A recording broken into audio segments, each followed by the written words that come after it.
Nakasinati og pagbaha ang pipila ka bahin sa Metro Cebu. Ganinang buntag. Gumikan kini sa kusog nga pag-uwan nga nasinati sa kabukiran sa Dakbayan sa Subo. Atong unahon sa Mandawi nga makapakugang sa mga residente ang baha kay wa may uwan sa ilang dapit. Ani ang report ni Nico Sereno.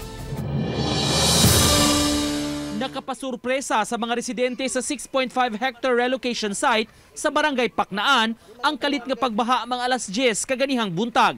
Maayo man unta ang panahon.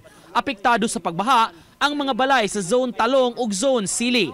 Sa uban nga lupang bahin, ang baha ni abot lapas tuhod ang gitason kaganiha. Ang mga residente nagkapuliki sa pagpanglimpyo sa ilang palibot ug pagpangitag paagi aron ma-drain ang tubig. Timing siya nag-high tide, moto ang ato ang tubig dili gyud makusog og flowing dito ni balik siya na mo ni tendency nga baha gyud hapit ta gihawak. Salam-lam gyud siya nya kining amo lastas mo kun siya mo na ari gyud mo dawat na mo antang tubig. Nya ang basura mag-position ari sa ako mo nang abrihan ako kay magguba man akong kural. Ang uban nga mga mulupyo napugos na lang pag-ubog sa baha. Dali ra nimo lahi sa uban lugar sir nga dugay gid siya mubas pero mao lagi dali sa kay mudako ang tubig kay ang tubig sa sapa diri man hanok sa amo. Matod sa mga residente bisan kun init ang panahon dinhi sa Mandawi apan kusog gani ang uwan dito sa kabukiran ingon ani gyud ang resulta dinhi sa ilang lugar ug kini karon ang ilang gipanawagan sa kagamhanan konkretong aksyon aron masulbad ang ilang mga problema. Sa maong bahin sa Butuanon River, aduna nay riprap project. Apan wala pa kini natiwas ug didto sa bakante nga portion nga walay riprap, miagi ang misuyla nga tubig gikan sa sapa paingon sa kabalayan.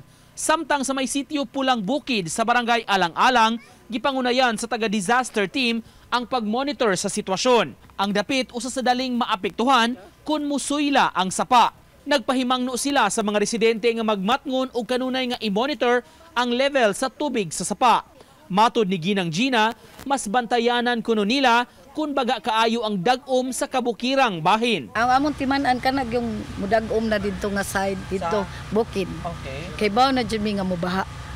Bisag init diri nya dagom ditong bukid lagom kayo.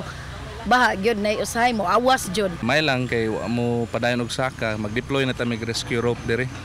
Kay kana among lifeline mo man itong pirmi buhaton kay in case mo saka ang baha i-evacuate nila mo to ilang kuptan. Sa maong dapit nagpadayon sa pagtrabaho ang flood control project. Duna nay nahaunang nabutang nga riprap sa dapit. Samtang sa unahan nga parte nagpadayon ang pagbutang og steel sheet pile agi gihapon og proteksyon sa pagtaas sa level sa tubig. Uban ni Rod Prado, Nico Sereno, Balitang Bisdak.